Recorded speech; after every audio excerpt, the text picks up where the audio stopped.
सभी दोस्तों को नमस्कार। दोस्तों आज का जो यहाँ पर टॉपिक है वो होने वाला है सिगमंड फ्रायड को लेकर के पूरी थ्योरी को देखेंगे और साथ ही साथ क्वेश्चंस को देखेंगे और इसके बाद सीटेट में जो भी इनसे क्वेश्चंस आएंगे छूटेंगे नहीं। तो एक पहला प्रश्न है यहाँ पर, ये देखिए एक प्रश्न है आप लोगों के लिए, 4 ऑप्शन है। इसका आंसर आप अभी अगर आता है तो आप कमेंट बॉक्स में बताएंगे। इसका आंसर हम लोग अभी थोड़ी देर बाद डिस्कस करेंगे। फ्रायड के मूल प्रवृत्ति के 2 मुख्य प्रकार हैं। कौन कौन से हैं? आक्रामकता, चिंता, अहम, परअहम, इरोज, थेनोस, ईडी, अहम, सारी चीजों को डिस्कस करेंगे। इसका आंसर अगर आपको आता है तो जरूर बताइएगा। चलिए थ्योरी सेक्शन को फटाफट डिस्कस कर लेते हैं। चाहे तो चैनल को सब्सक्राइब कर सकते हैं। मनोविश्लेषणवाद जो मनोविश्लेषणात्मक साइको एनालिटिकल थ्योरी किसने दिया था? सिगमंड फ्रायड ने दिया था। ठीक है, तो ये किसने दिया था? सिगमंड फ्रायड ने दिया था, इसको याद रखेंगे। ठीक है, मनोविश्लेषणवाद।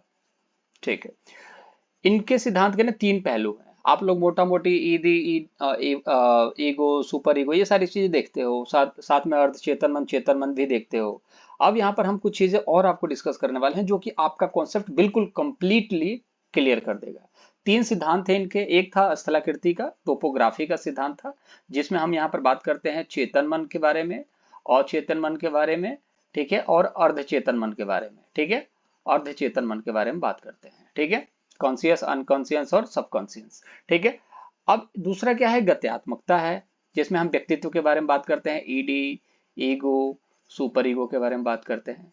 ठीक है, सुपर ईगो के बारे में बात करते हैं। अब एक है मनोलैंगिक, इसके बारे में हम लोग थोड़ा सा लास्ट में बात करेंगे। ठीक है, तो आपको नाम से ही पता है इसके बारे में क्या बात की जाती है। ठीक है, तो अब देखिए गत्यात्मकता में क्या चीजें होती हैं उसको देखेंगे। गत्यात्मक सॉरी स्थलाकृति में देखेंगे, टोपोग्राफी में। इसके अंतर्गत मन की 3 अवस्थाएं बताई हैं। किसने? सिगमंड फ्रायड ने। पहला है चेतन मन। चेतन मन क्या होता है इसको देख लेंगे। जो मन आप अभी जिस जिस मन के सहारे चीजों को देख रहे हो ना, उसको चेतन मन कहा जाता है। अभी आप जो चीज कर रहे हो वो चेतन मन है। जैसे कि आप वीडियो को देख रहे हो, मैं आपको पढ़ा रहा हूँ, ये सारी चीजें क्या है? मैं बोल रहा हूँ, ये चेतन मन से बोल रहा हूँ। ठीक है, और जो चीजें हमारे पीछे लगी हुई है ना, जो हमारे पास बैकवर्ड में है, जो हमारे चीजों को कनेक्ट करने का कार्य करता है, वो अर्ध चेतन मन कार्य करता है। वो मैं बताने की कोशिश कर रहा हूँ। जैसे यहाँ पर देखिए, ये मैं यहाँ पर बोलने की कोशिश कर रहा हूँ। ठीक है, ये एक मन है जो कि सामने से बोल रहा है, और एक यहाँ पर ना मेरे पास जो नॉलेज इंफॉर्मेशन है ना, यहाँ पर सारी चीजें तो एक बार दिमाग में नहीं आ सकती। कुछ कुछ चीजें जो है फैक्ट कहीं ना कहीं आप देखोगे ना गोडाउन में पड़ी होती है। तो जो आपका अचेतन मन है ना, जो अनकॉन्शियस माइंड है, उसमें बहुत सारी चीजें पड़ी होती हैं। तो यहाँ पर बहुत सारी चीजें पड़ी हैं, और ये है जो आपको सामने दिखाई देता है। और बीच में एक होता है दरवाजा, जिसको हम बोलते हैं अर्धचेतन मन, दोनों के बीच में बैलेंस बनाता है। अब यहाँ पर ये बैलेंस बना करके रोकता है, कहता है यार जितना लोड की जरूरत है ना दिमाग में, उतना ही लोड चाहिए। ज्यादा लोगे तो दिमाग फट जाएगा। तो अभी सर जो है ना, जो चीजें बता रहे हैं उतनी ही चीजें दिमाग में जाओ। बाकी जैसा जैसा सिस्टम होगा, जैसे जैसे चीजें सर सोचेंगे, उसके हिसाब से यहाँ से चीजें आपके कहाँ पर आएंगी? चेतन मन में आती रहेंगी। ठीक है, चेतन मन में ये जो है ना रडार, ये रडार जो है चेतन मन में भेजता जाएगा अनकॉन्शियस माइंड से। ठीक है, आई होप चीजें समझ में आ रही होगी आपको। तो ये जागृत अवस्था है जो कि एकदम एक्टिवेट रहता है 24 घंटे। जब भी आप जगे रहेंगे ये एक्टिवेट रहेगा। ठीक है, अब दूसरी चीज देख लेते हैं कि यह तत्काल अनुभूतियों को प्रस्तुत करता है। चेतन मन जो कि आपको पता है, कॉन्शियस माइंड, ये आपके तत्काल अनुभूतियों को प्रस्तुत करता है। जो भी तत्काल आप किसी चीज को फील करते हैं। ठीक है, जैसे आपने किसी से बात करी, तुरंत झगड़ा हुआ आपका, तुरंत मारपीट हो गई आपकी उससे। क्यों हुई? क्योंकि जो कॉन्शियस माइंड था ना, वो वहां पर एक्टिवेट हो गया। ठीक है, दूसरा है अचेतन मन। ठीक है, ये अचेतन मन है, ये स्टोर होता है, जैसे गोडाउन होता है ना। जैसे कि आप देखोगे ना, बहुत बड़े बड़े बिजनेसमैन क्या होता है ना, उनका दुकान होता है। तो दुकान में ना कुछ सैंपल बस रखा होता है, ज्यादा आइटम नहीं होता है। जब आप ऑर्डर दोगे ना, तो पीछे से कहां से? अनकॉन्शियस माइंड, मतलब कि गोडाउन से उनका सामान आता है। Unconscious mind. जैसे कि आप देखोगे फ्लिपकार्ट पे बहुत सारा चीजें आपको दिखती हैं ऊपर। ठीक है, लेकिन वो फ्लिपकार्ट पे है नहीं, वो कहां पर है? गोडाउन में है। तो गोडाउन से कैसे आएगा? जब भी आप देखोगे ना, कोई चीज सामने से आपको दिख रही है, वो क्या है? चेतन मन है। ठीक है, जो चीज सामने से आपको दिख रहा है वो चेतन मन है। जो गोडाउन में है ना यहाँ पर, वो क्या है? अनकॉन्शियस माइंड है, अचेतन मन है। वो स्टोर है वहां पर, जब आपको जरूरत होगी कौन ला के देगा? अर्धचेतन मन, कोरियर ला के देगा, अर्धचेतन मन। ठीक है, आई होप चीजें क्लियर है। यहाँ पर है चेतन मन, जो कि आपको सामने सामने दिखता है, जो कि आपको खुश करने की कोशिश करता है, जो भी आपकी नॉलेज है, इंफॉर्मेशन है, वो शेयर करने की कोशिश करता है। ये गोडाउन में पड़ा हुआ है अर्धचेतन मन, जो आपके दिमाग में फिट है, लेकिन वो अभी नहीं आएगा जब तक आप मंगाने की कोशिश नहीं करेंगे। जिस तरीके से, जैसे आप मनोविश्लेषण समझ रहे हैं, लेकिन आपको पियाजे याद नहीं आ रहा है, क्यों नहीं आ रहा है? क्योंकि आप सिगमंड फ्राइड पे फोकस कर रहे हो ना। तो जब यहाँ पर सिगमंड फ्राइड पे फोकस करोगे तो अर्ध चेतन मन क्या करेगा, यहाँ से कहेगा बेटा सिगमंड फ्राइड के जितने भी इंफॉर्मेशन है फटाफट दे, सर को पढ़ाना है, बच्चों को पढ़ना है। तो यहाँ से फटाफट सिगमंड फ्राइड के सारे इंफॉर्मेशन जो भी हमारे दिमाग में है वो यहाँ पर आएंगे, किसके माध्यम से, अर्धचेतन मन के माध्यम से। आई होप चीजें आपको क्लियर है, ठीक है। तो चलिए फटाफट आगे भी देख लेते हैं अचेतन मन के बारे में। अचेतन मन में यहाँ पर क्या क्या चीजें कही जा रही हैं। अचेतन मन में सबसे इंपॉर्टेंट है कि यह कटु अनुभूति, दुखद बातों व दमित इच्छा, ठीक है। जैसे आपका किसी से दुश्मनी है लेकिन वो आप दिखाना नहीं चाहते हो, बट उसके शादी ब्याह के समारोह में जाते हो।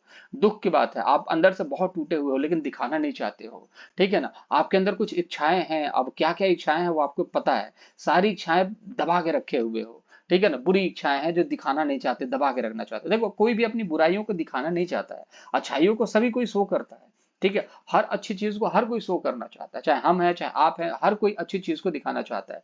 जो चीजें दिखती है वो क्या है, चेतन मन। जो चीजें दबा के रखी जाती है उसको क्या बोला जाता है, अचेतन मन, उसको दिखाया नहीं जाता है, ठीक है। पूर्व अनुभवों का भंडार, जो चीज आपने पहले से ले रखी है वो भंडार। अब जैसे कि मान के चलो ये गोडाउन में कोई चीज कहाँ से आएगी, कहीं से अडॉप्ट की होगी तभी तो आएगी ना। अब जो चीज आपने अडॉप्ट की है और यहाँ पर आपने स्टोर करके रख लिया है कि जब जरूरत पड़ेगी ना तो फिर गोडाउन से बाहर कर देंगे, तो पहले का जो अनुभव है, ठीक है, उनका भंडार है। जैसे आपको बोला जाता है बड़े बुजुर्गों का जो अनुभव है ना उनका बहुत ज्यादा है, उनके साथ बैठा करो उठा करो ताकि वो अपने अनुभव को दे सके।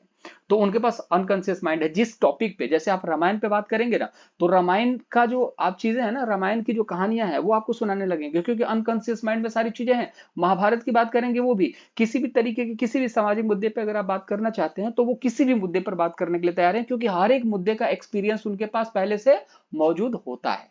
आई होप चीजें समझ पा रहे होंगे आप, ठीक है।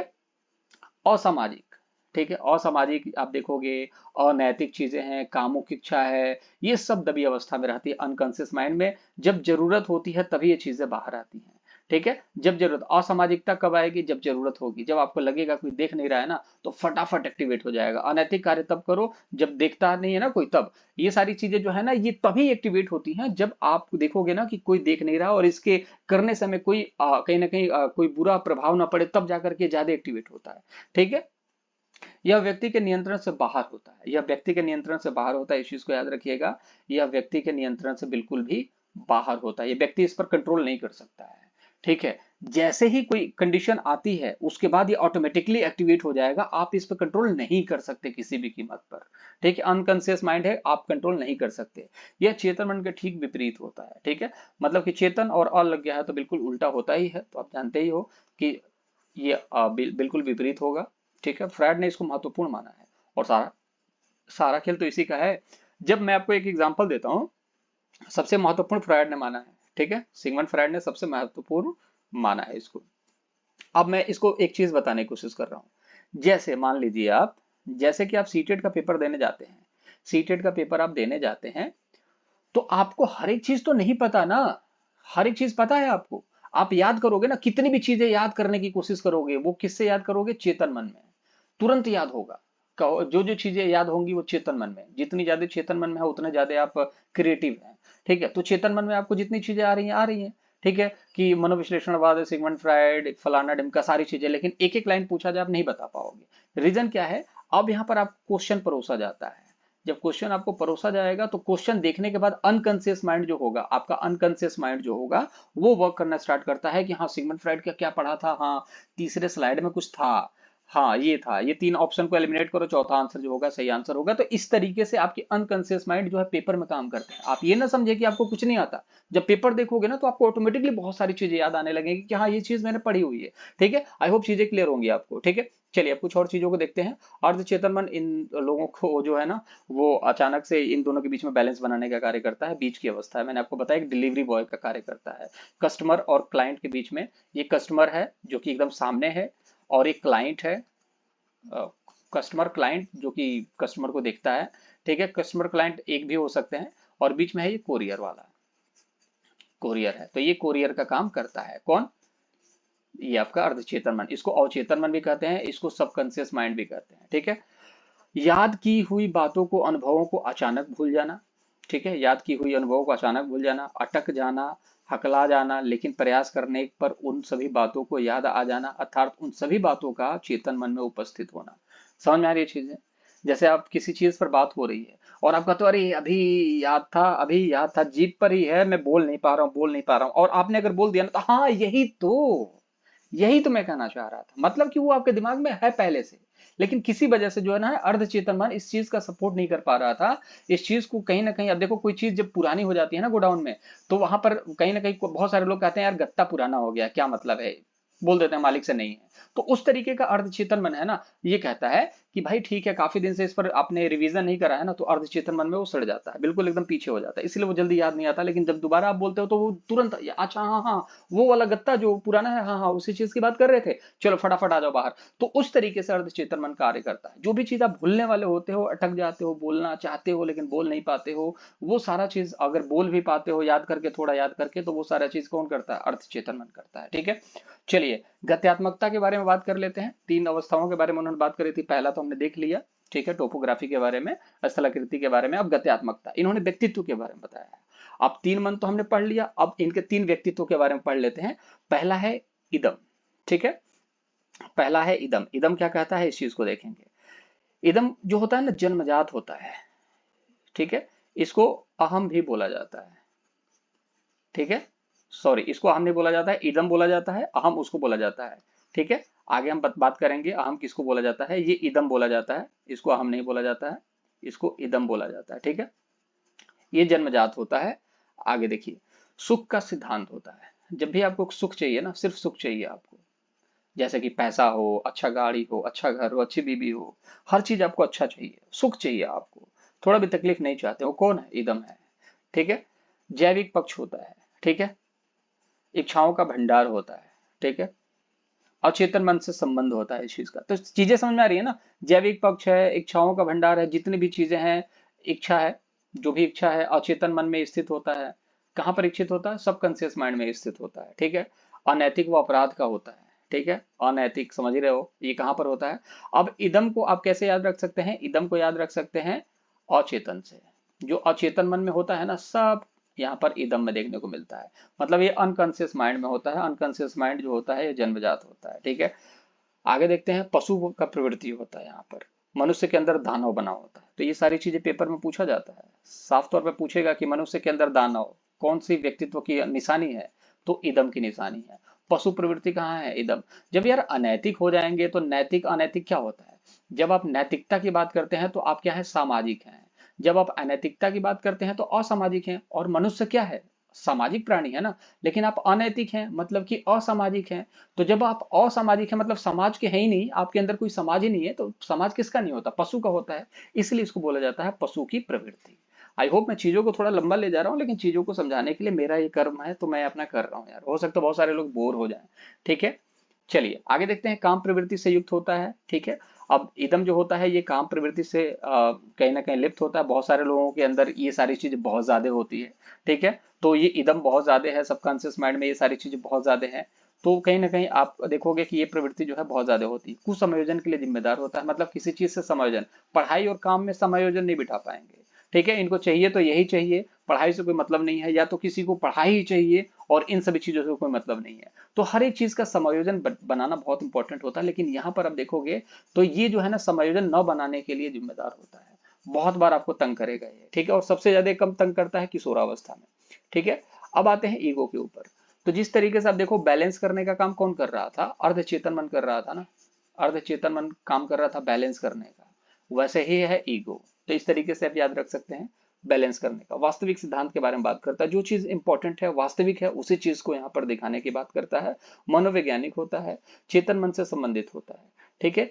ईडी और सुपर ईगो के बीच संतुलन का कार्य करता है। अब बच्चे बहुत सारे कंफ्यूज होते हैं ना कि ईगो का अपोजिट जो है सुपर ईगो होता है, ऐसा नहीं है।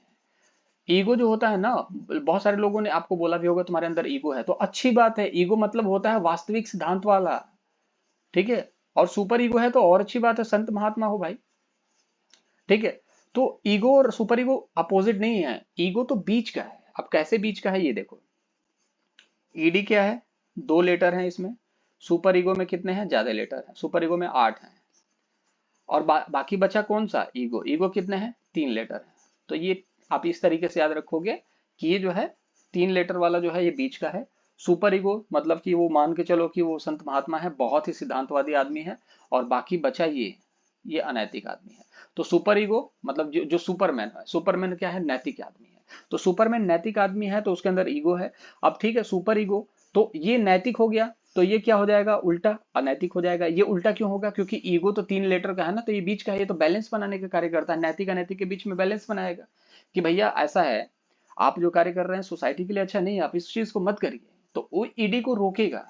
ठीक है। और जब सुपर ईगो, अरे मैं घर द्वार छोड़ करके ना मैं जा रहा हूँ पहाड़ों पर, अब मैं करूंगा वहां पर भक्ति और कुछ नहीं करने वाला। अरे भाई, तो आपके 5-5 बच्चे हैं, उसको कौन देखेगा। तो इस चीज को भी देखना बहुत ज्यादा जरूरी हो जाता है। और इसी चीज को लेकर के ये बैलेंस करता है, भाई फैमिली भी देखनी है आपको, और भाई तुम केवल अनैतिक कार्य कर रहे हो, माँ बाप को भी तो देखो। तो इन सभी चीजों को देखने का कार्य कौन करता है, ये सभी चीजों को देखने का कार्य करता है आपका ईगो। ठीक है, दोनों के बीच में बैलेंस बनाता है, व्यक्तित्व का कार्यपालक होता है। आप जिस तरीके से चल रहे हैं ना बैलेंस बना करके लाइफ में, कि बॉस से कैसे बात करना है, माँ बाप से कैसे बात करना है, ये सारी चीजें ईगो डिस्कस करता है आपसे, आपको बताने की कोशिश करता है, मनुष्य के अंदर मनुष्य पैदा करता है ये। ठीक है, इस चीज को याद रखेंगे, समायोजन बनाता है। ऐसा नहीं है कि आप जैसे कि आप ऑफिस में है तो ऑफिस में ही रह गए, घर आए तो घर पे ही रह गए, ऑफिस गए ही नहीं। वो आपको बोलेगा बेटा सैलरी नहीं चाहिए क्या, जाओ जाओ फटाफट ऑफिस जाओ, काम पे निकलो। समायोजन बनाने की कोशिश करता है। ठीक है, खाना कितना खाना है ये सारी चीजें बताने की कोशिश करेगा, पानी कितना पीना है ये बताने की कोशिश करेगा।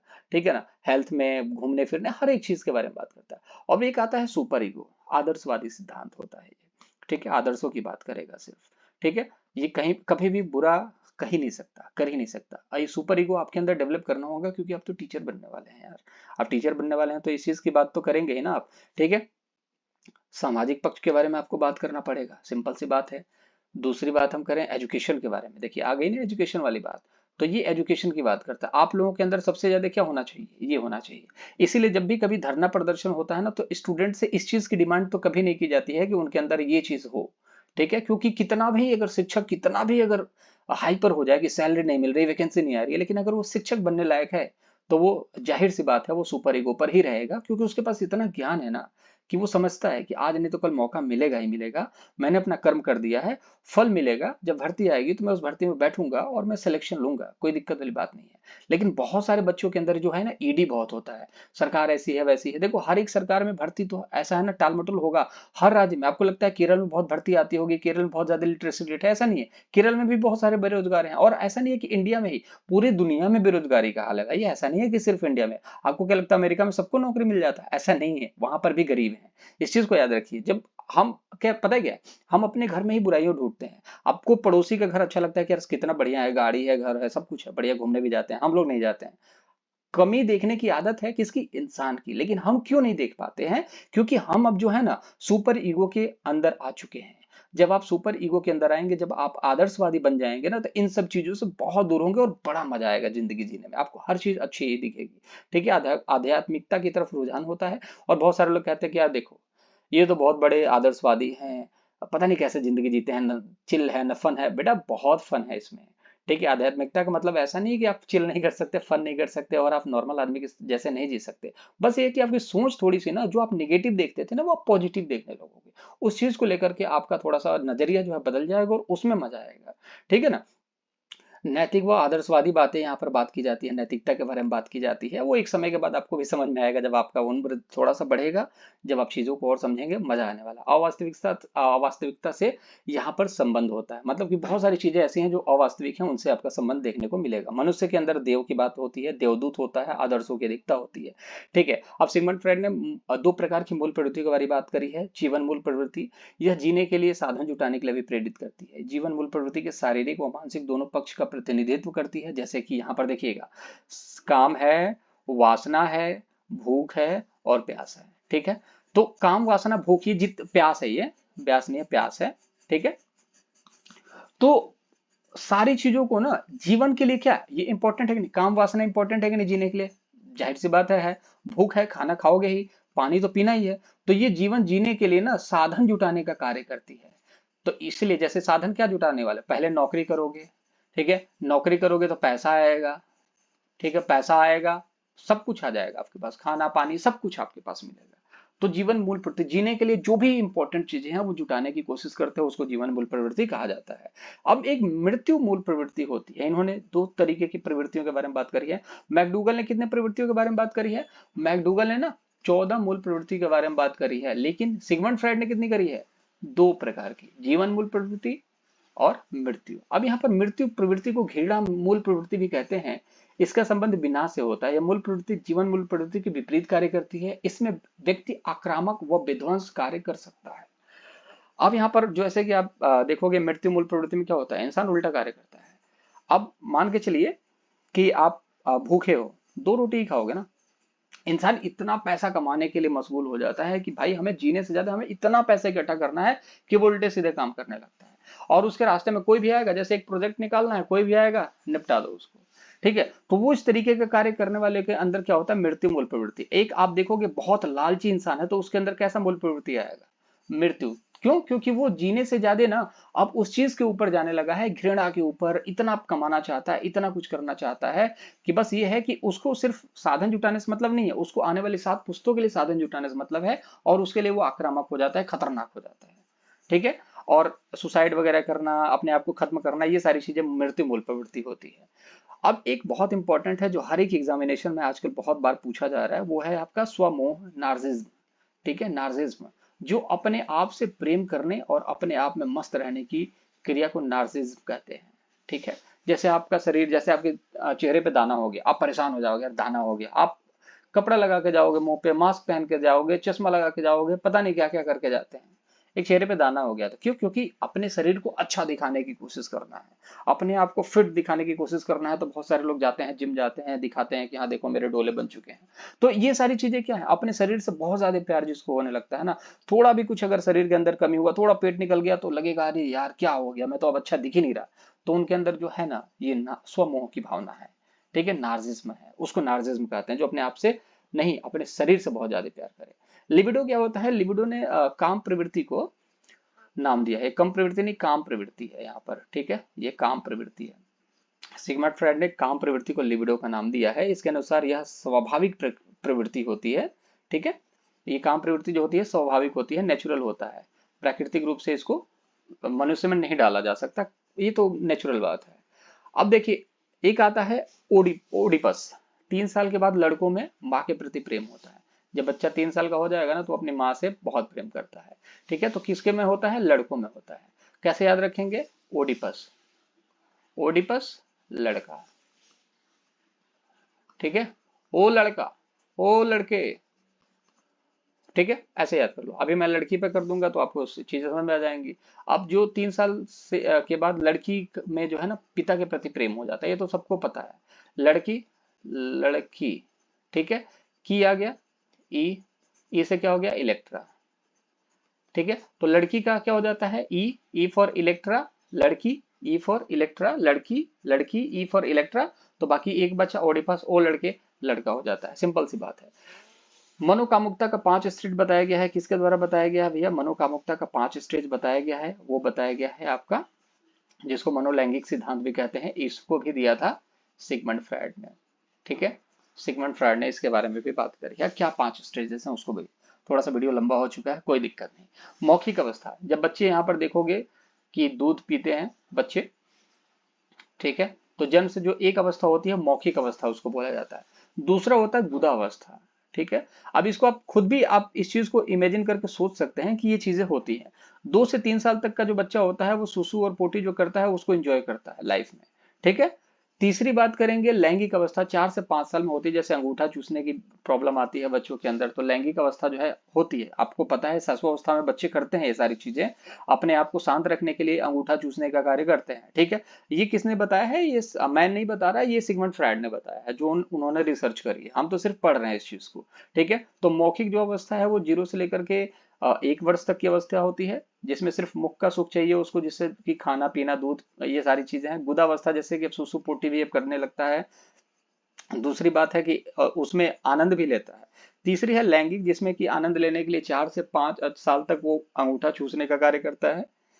फिर उसके बाद सुषुप्त अवस्था होती है, जो बाल्यावस्था होती है ना, इसमें ये जो काम अवस्था होती है, काम प्रवृत्ति होती है, वो सुषुप्त हो जाती है। तो सुषुप्त अवस्था होती है, सुसुप्त अवस्था, सुसुप्त अवस्था होती है, वो कौन सी होती है, 6 से लेकर के 12 साल। अब एक अवस्था लास्ट में आती है जनन अवस्था। तो जनन जननी अवस्था जो होती है 12 से लेकर के 20 वर्ष तक का होता है, जिसको हम क्या बोलते हैं, किशोरावस्था के एज में देखते हैं, जिसमें तूफान तनाव की अवस्था होती है, जिसको स्टैनले हॉल ने कहा था। और इस अवस्था में बहुत तरीके के हार्मोनल चेंजेस होते हैं। तो यहाँ पर आप देखोगे कि ये जो अवस्था होती है जनन अवस्था होती है, जननी अवस्था होती है। तो 5 स्टेट मनोकामुकता के बारे में इन्होंने बताया था। चलिए क्वेश्चन की तरफ फटाफट बढ़ते हैं। एक व्यक्ति जो है, एक बच्चा जो है 4-5 वर्ष के बालक में, तो बालक में है, ये देखो बालक है, बालक में जो है ना अपने पिता की अपेक्षा माता के प्रति अत्यधिक प्रेम की भावना विकसित हो जाती है। बालक के व्यवहार में होने वाले इस परिवर्तन को फ्रायड ने क्या नाम दिया था?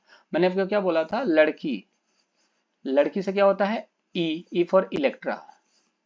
अब इलेक्ट्रा बच गया तो अब बचा क्या? लड़का। लड़का में क्या होगा? ओडिपस। ओ लड़के कहाँ गया? ओडिपस। आंसर नंबर क्या हो जाएगा? 3 हो जाएगा। परम ईगो क्या है? सुपर ईगो क्या है? ये एक आदर्शवादी की तरीके से काम करता है, जिसमें नैतिकता के बारे में बात की जाती है। ठीक है। और वास्तविकता के बारे में बात, वास्तविकता तो कौन करता है? वास्तविकता के बारे में तो बात करता है आपका ईगो, लेकिन अवास्तविकता के बारे में कौन बात करता है? ये आपके परमाणु। ठीक है, सुपर ईगो। और इलेक्ट्रा लड़की नार्सिसिज्म, जो अपने शरीर से बहुत प्यार करता है, उसको बोलते हैं शारीरिक प्रेम। शरीर से जो प्यार करता है, खुद के शरीर से, उसको नार्सिसिज्म कहते हैं। ठीक है।